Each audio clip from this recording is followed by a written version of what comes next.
In this guide, I will be showing you guys how to fix forum app not showing on App Store. Let's get started.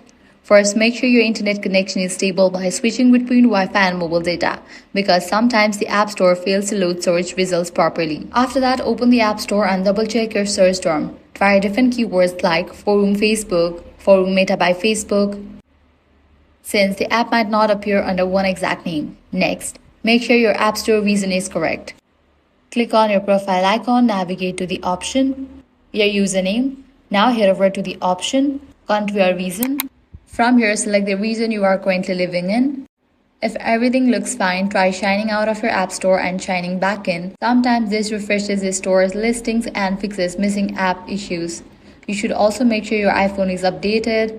Likewise, give a fresh restart to your device, launch App Store, search for the app, it might appear. So that's it. If this guide helped you out, do not forget to like, share, and subscribe.